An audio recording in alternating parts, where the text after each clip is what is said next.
오늘 말씀은 누가복음 11장 37절에서 54절까지의 말씀입니다.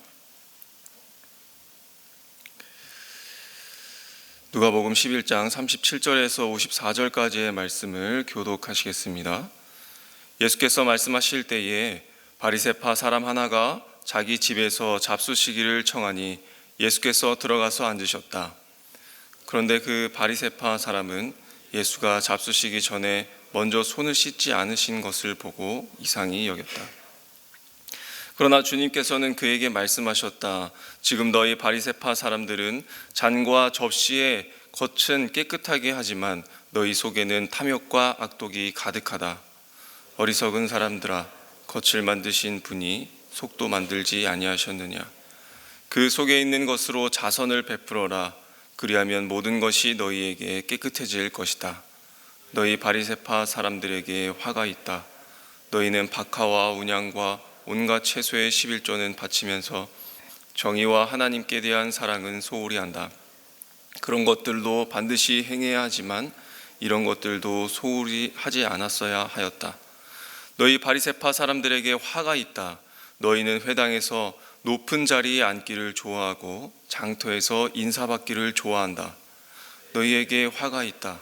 너희는 드러나지 않게 만든 무덤과 같아서 사람들이 그 위를 밟고 다니면서도 그것이 무덤인지를 알지 못한다. 율법 교사 가운데 어떤 사람이 예수께 말하였다. 선생님이 이렇게 말씀하시면 우리까지도 모욕하시는 것입니다. 예수께서 말씀하셨다. 그렇다. 너희 율법 교사들에게도 화가 있다. 너희는 지기 어려운 짐을 사람들에게 지우면서 너희 자신은 손가락 하나도 그 짐에 대려고 하지 않는다. 너희에게 화가 있다. 너희는 너희 조상들이 죽인 예언자들의 무덤을 세운다. 그렇게 함으로써 너희는 너희 조상들이 저지른 소행을 증언하며 찬동하는 것이다. 너희의 조상들은 예언자들을 죽였는데 너희는 그들의 무덤을 세우기 때문이다.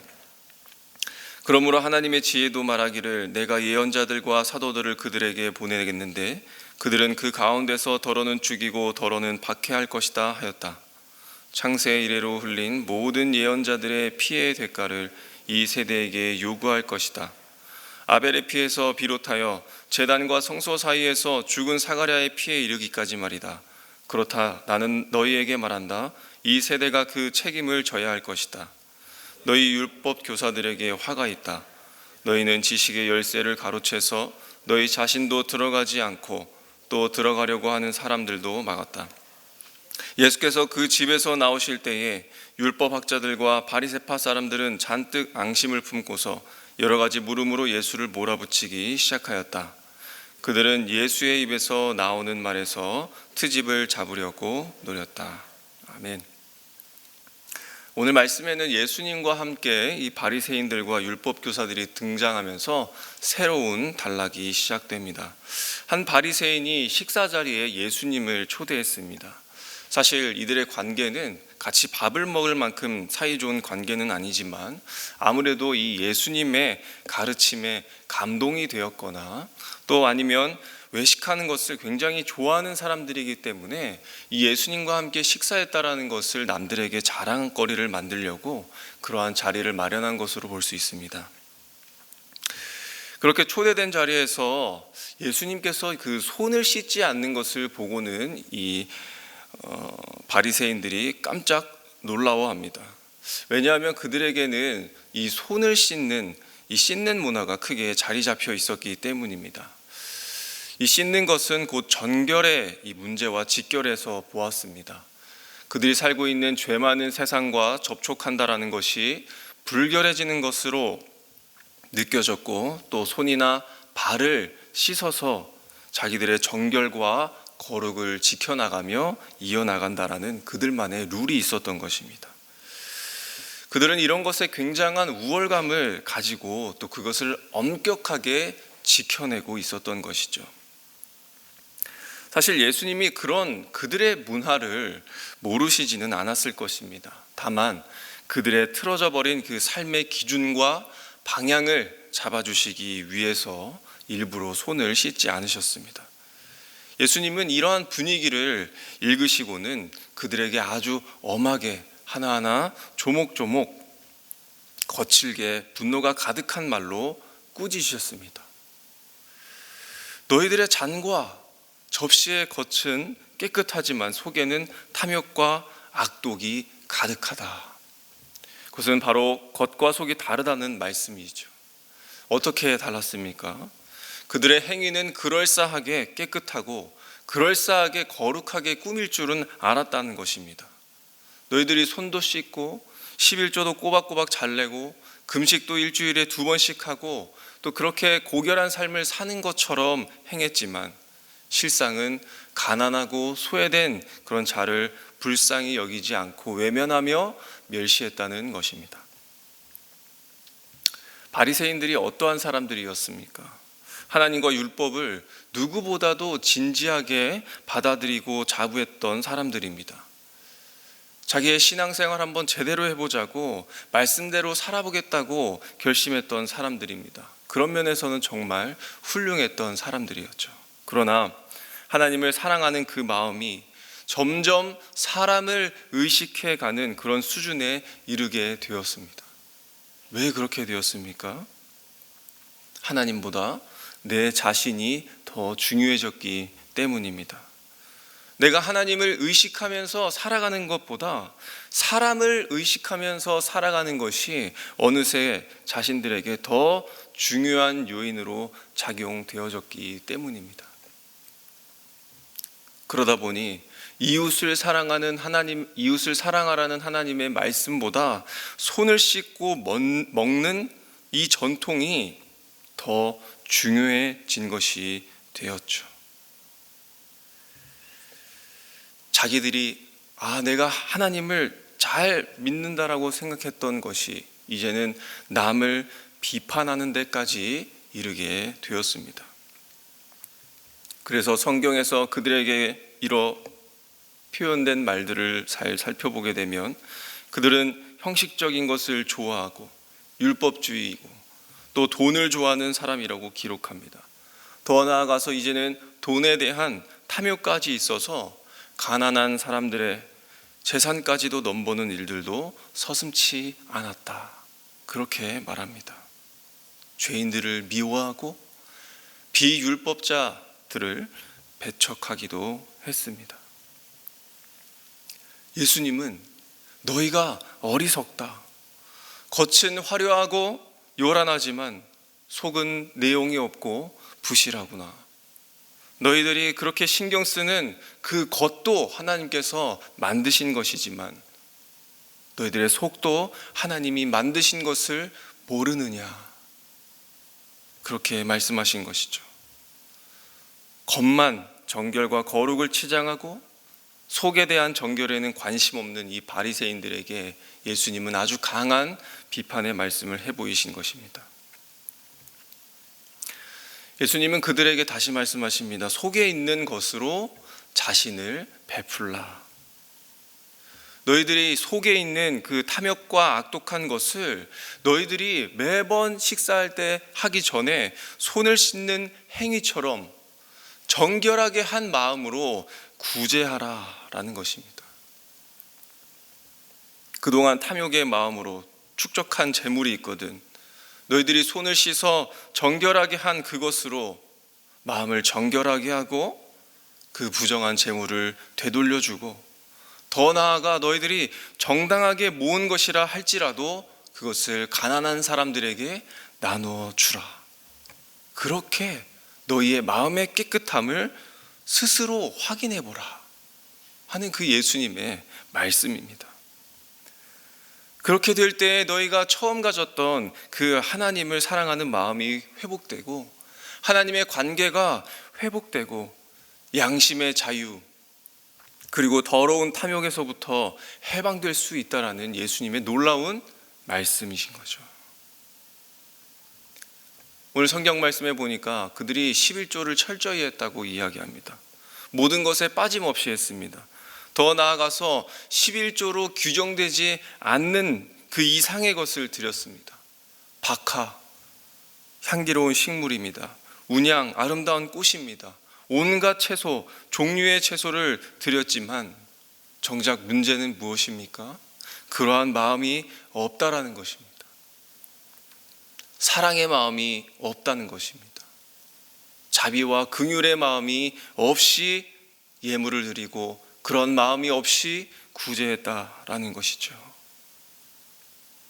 그렇기 때문에 예수님은 너희들이 정말 신실하지가 않구나, 자비와 공의에 멀어지고 있구나, 말과 삶이 일치하지 않구나, 그렇게 주님은 그들을 저주하시며 말씀하셨습니다.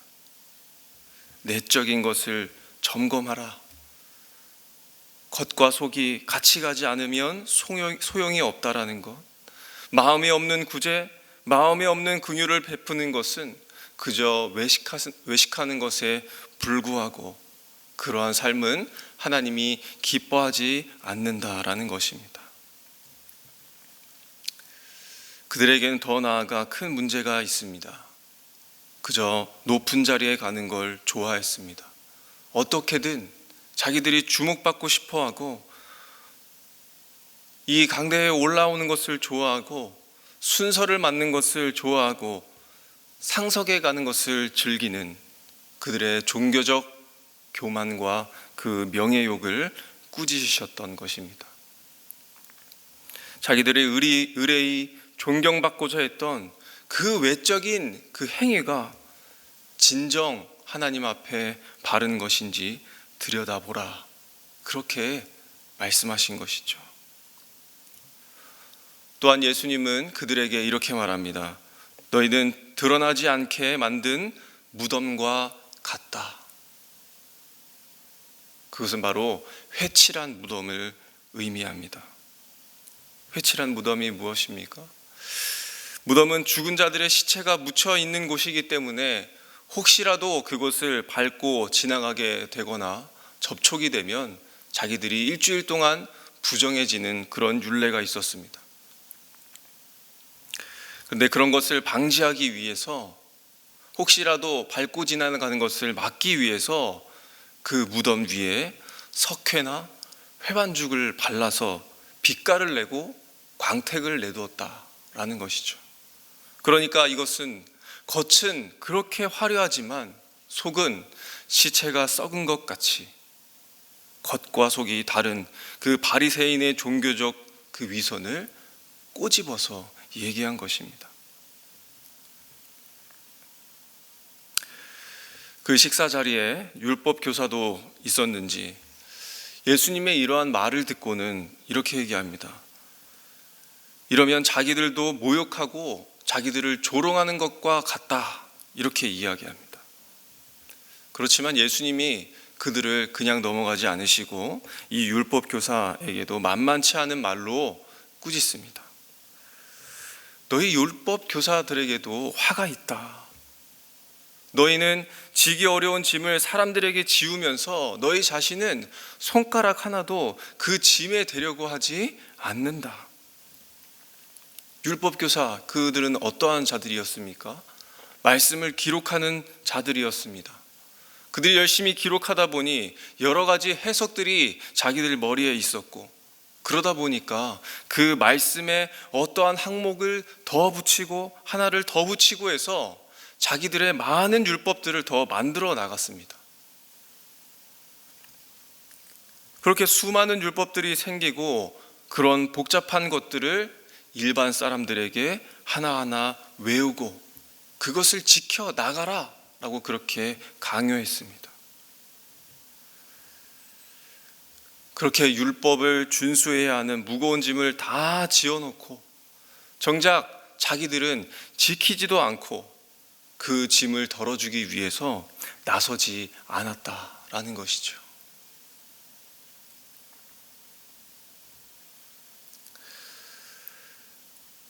다음 47절 말씀에 너희 조상들이 죽인 예언자들의 무덤을 세운다 라고 하는 것은 어떤 의미로 말씀하신 것입니까?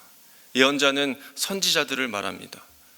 그 선지자들의 죽음을 우리가 잘 알 수 있습니다. 그들의 죽음은 보통 자기 이스라엘 손에 죽었던 경우가 많습니다. 돌에 맞아 죽기도 하고 평화 대신 전쟁을 선포했다고 칼에 의해서 죽기도 했습니다. 그런데 이 율법 교사들이 그렇게 죽임을 당한 무덤을 다시 쌓고 앞에 비석을 세워놓고는 그 정신을 마치 계승하는 것처럼 꾸미는 일들이 있었습니다. 이건 역시 무엇입니까? 첫째로는 자기들의 악함을 덮기 위한 것이고, 또한 둘째로는 그 선지자들의 가르침을 계승하기보다는 겉으로는 존경을 표시하고 기념하면서 자기들의 위상을 높이는 데 있었다는 것입니다. 그런 가식을 예수님께서 보신 것이죠. 그리고 또 마지막으로 무엇 때문에 화가 있다라고 말씀합니까? 52절에 너희는 지식의 열쇠를 가로채서 너희 자신도 들어가지 않고 또 들어가려고 하는 사람도 막았다. 이렇게 말씀합니다. 율법 교사들이 지식대로 가르치기는 하지만 그들이 정녕 그렇게 살지 않았다라는 것입니다. 그 가르침을 받은 사람들이 이 율법 교사들을 보면서 이렇게 살 필요가 전혀 없구나, 그래도 괜찮구나 하는 것을 그들이 배운다는 것입니다. 이 사람들을 율법 안으로 인도 못하면 자기도 못 들어가고 남도 못 들어가게 만드는 그런 꼴이 된다는 것이죠. 예수님은 그렇게 말씀하신 것입니다. 교회에 굳이 안 나와도 더 양심적으로 살려고 하는 사람들이 있는데 괜히 교회에 데리고 나와서 자기의 것만을, 자기의 유익만을 구하는 사람을 만들어 놓으면 더 악한 사람으로 만드는 것이다. 안 믿는 사람보다 더 사사로운 이익을 집착하는 사람으로 만들면 되겠느냐고 질책하신 것입니다.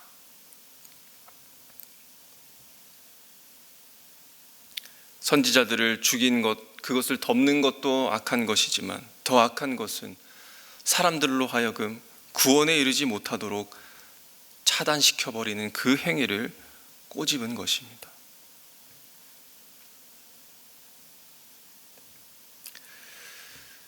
비단 오늘의 말씀은 바리새인들이나 율법 교사들에게만 주어지는 그런 교훈은 아닐 것입니다.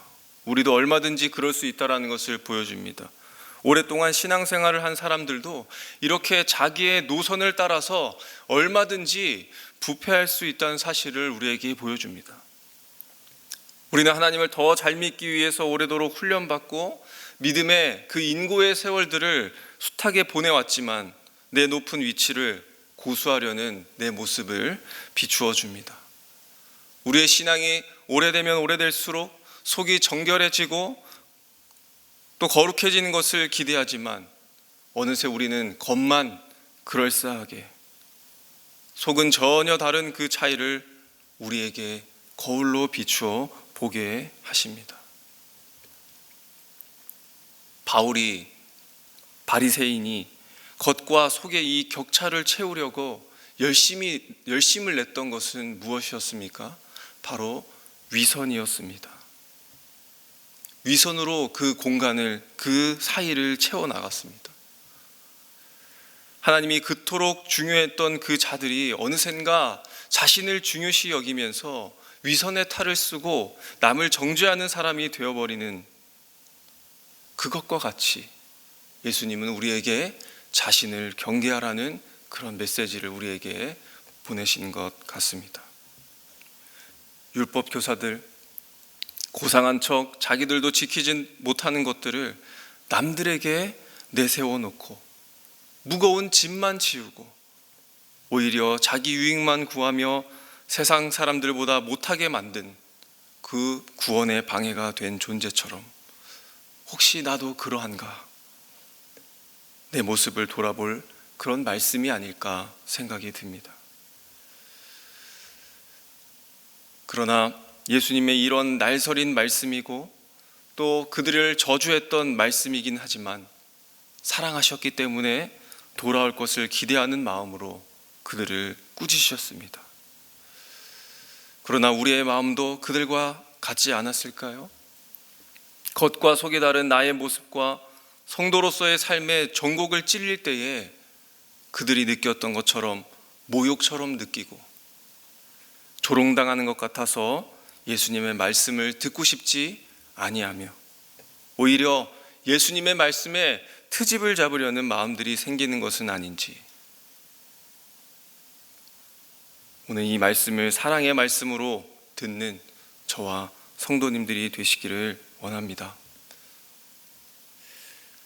위선적 신앙과 삶으로 자기를 기뻐하는 존재로서 오늘을 보내지 아니하고 하나님이 기뻐하시는 그 삶과 이웃사랑의 실천으로 하나님을 사랑하는 겉과 속이 동일한 오늘을 이루시는 성도님들이 되시기를 예수님의 이름으로 간절히 소망합니다. 우리 함께 말씀을 가지고 기도하시겠습니다. 하나님, 오늘 이 말씀이 내 마음을 정결하게 바꾸는 기도의 시간이 될 수 있기를 기대합니다.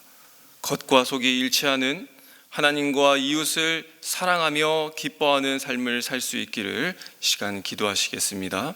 우리 교회를 위해서 기도하실 때에 우리 은혜샘물교회도 하나님의 교회로 겉과 속이 같게 하시고 우리가 감당하는 영혼 구원의 그 사명이 이웃을 불러들이고 예수님의 제자로 세워가며 하나님의 생명을 입게 되는 놀라운 사역의 날이 갈수록 더해질 수 있기를 함께 기도해 주시겠습니다.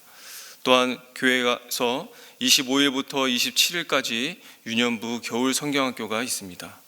아이들의 마음 가운데에 새로운 영을 더하여 주시고 하나님의 그 진실한 마음 말씀에 귀 기울이고 반응하고 하나님의 기쁨이 되는 삶을 살아가는 은혜가 있도록 함께 기도하여 주시고 각자 가지고 나오신 기도의 제목들로 기도하시고 돌아가시겠습니다.